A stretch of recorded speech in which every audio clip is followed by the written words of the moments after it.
consumer spending so far. The third quarter annualized gross domestic product growth rate in 2019 is 1.9%.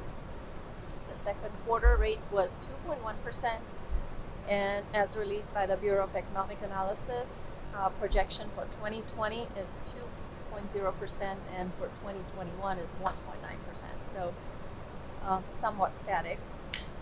U.S. unemployment rate remains a near 50-year low at 3.6%.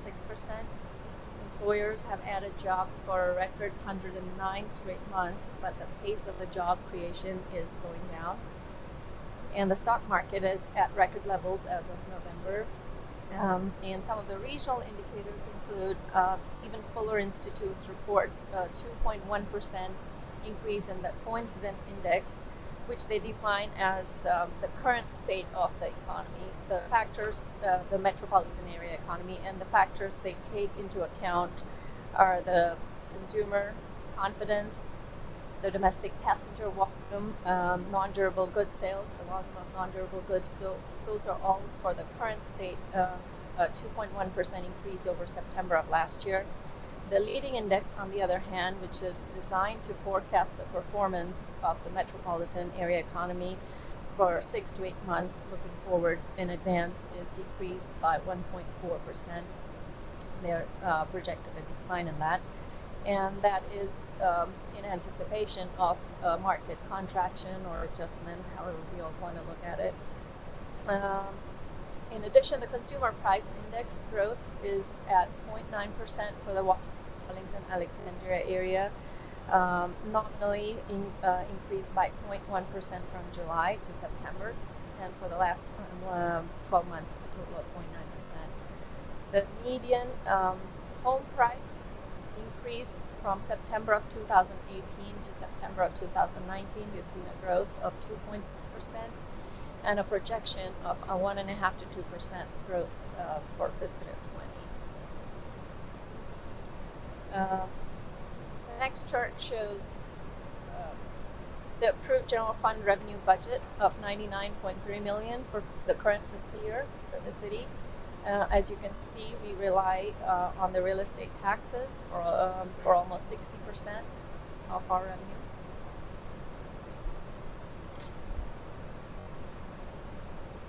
Looking forward at the preliminary revenue forecast for 2021, real estate assessed values are projected to grow at 3.6% with a 70-30 residential commercial split. Rentals are included in the commercial, and the condominiums are considered residential. So with that, the new construction of 3.6%, the new construction makes up 1/3 of that growth, projected growth at 1.2%. We've seen that activity has ramped up and we're seeing a growth. Projections for our neighboring regions include 3.04% Fairfax County, breakdown with residential 2.08%, and they have 1% coming from new construction. City of Alexandria has reported residential projected growth of 2 to 3%. We are working with other jurisdictions to get their forecast. We haven't received that yet. So that real estate tax growth, projected growth of 3.6%, along with all other tax growths, projected at 1.8%, and we'll see those in the following few slides. We are projecting a total tax revenue growth of 3.1%, which would yield new revenue of $2.5 million in 2021. Slide 7 shows historical real property trends.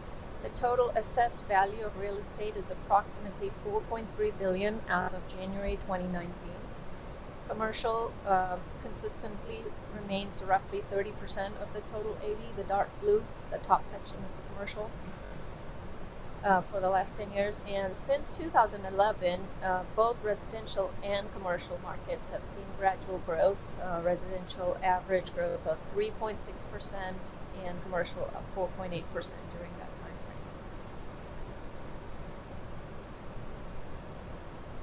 frame.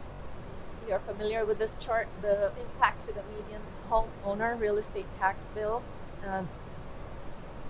The blue bars show the tax rate increase over the last 5-year window, and the dark blue line versus that is the increase in median homeowner tax bill. Of the $1,000 increase in median tax bill over the last 5 years, approximately $450 is for major capital projects. The West Falls Church development has mitigated the tax increase by approximately $550 for an average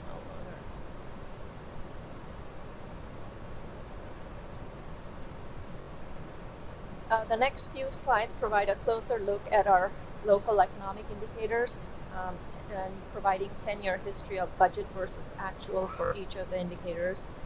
The first one being personal property tax. For this category, we are projecting a 3.1% decline in 2021 compared to the 2020 budget.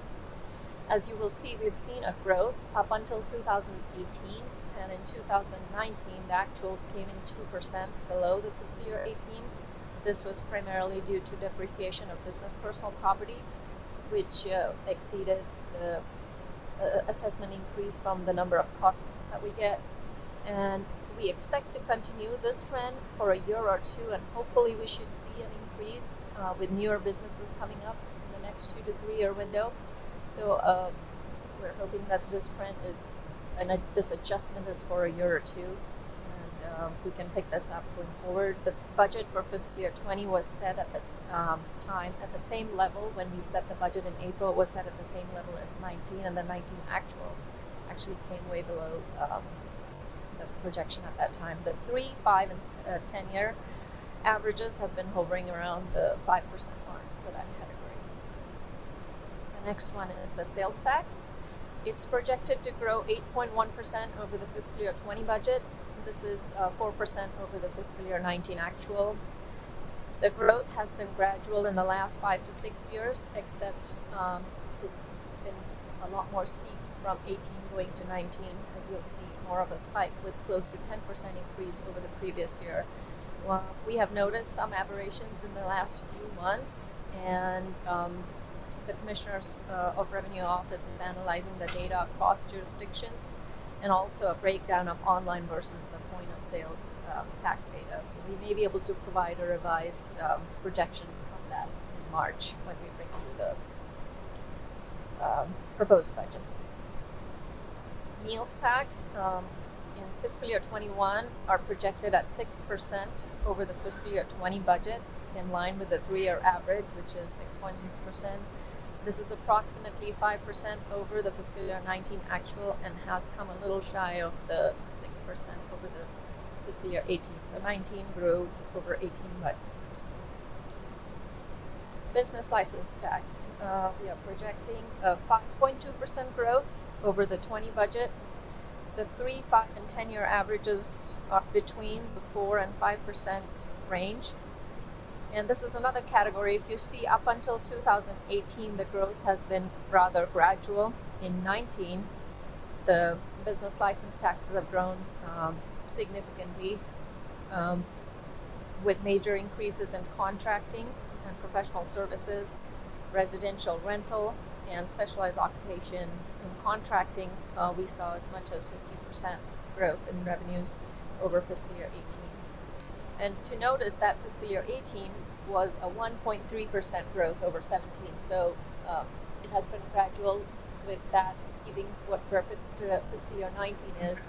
We are projecting that activity to continue, and so we're projecting a 5.2% growth in that category.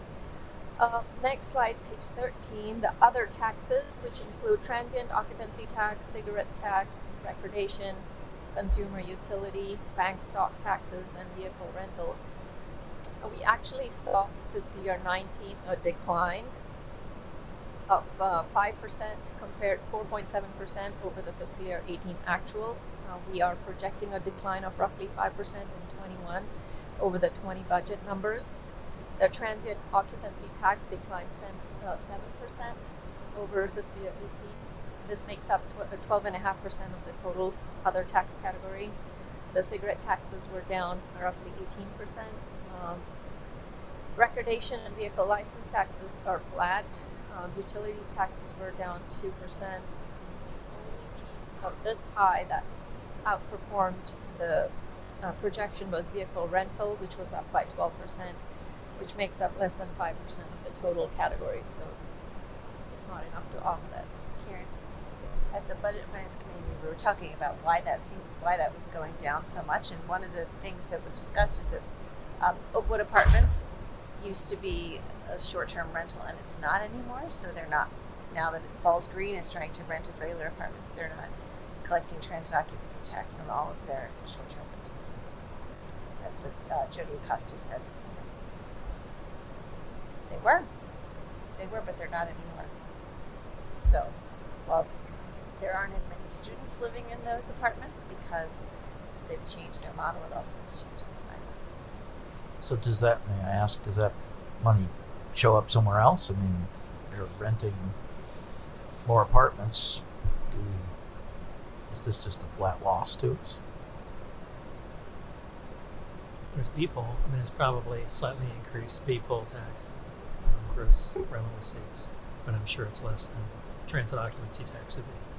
It's very less. We added the 2%. So to recap, the total tax revenues are projected to grow at 3.1%, which would mean additional revenue of approximately $2.5 million in fiscal year 21. The next slide provides 3, 5, and 10-year averages for organic revenue growth, which is net of tax increases. As you will see, the expenditures in the last 3 years have been less than the revenue growth, and that was planned to address our major capital needs. Also provided here are the seat enrollment and the population changes. Let's follow a question on that. Going back to population. So in the CAFR, we were just reading that since 2010, we've had a 20% population growth. So we started around 12,000 and we're close to 15,000 now. How does that match up to the 3, 5, and 10-year averages there? I'm not sure of CAFR what source this was, but this is from Weldon Cooper, and we may have to see another source to compare the numbers.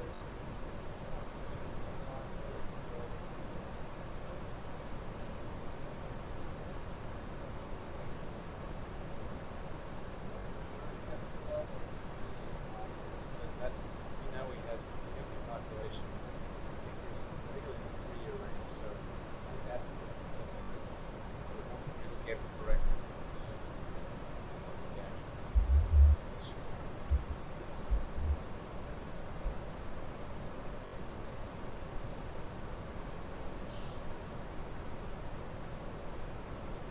Let's take a closer look at the basic cost drivers for fiscal year 21 for the general government. The health insurance, an estimated increase of 10% for the health insurance premiums. Actual rates for 2020 will be available to us in February, so this is typical, and we look at a 10% increase. To sustain the current year's compensation increase levels, we require an approximately $650,000. Each 1% increase equates to roughly $200,000 for the city side. We are estimating a modest 2% increase in various contracts. This would include both internal and external, interjurisdictional. Internal contracts include maintenance of city property, technology, utilities, paving, solid waste collection, all contracts. And interjurisdictional social services assistant contract, for example, went up 10% last year. We have Arlington.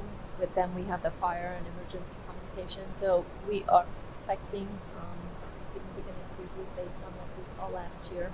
We do not have any indication of what those increases are going to be. These are really our modest estimates at this point. WMATA's proposed budget was released, which caps jurisdiction contributions to 3%. The breakdown has not been provided. We hope to get those in the next few weeks. And we do not know what the city's share of that breakdown is yet. However, in addition, they add on to those legislative exclusions and collective bargaining agreements that are still pending for them. The last one that they did was the 4-year, which with fiscal year 20 being the last year, they need to negotiate this next 4 years. If I could just interrupt, Mr. Snyder's on a number of regional transportation committees. Do you have any more insight on the WMATA costs?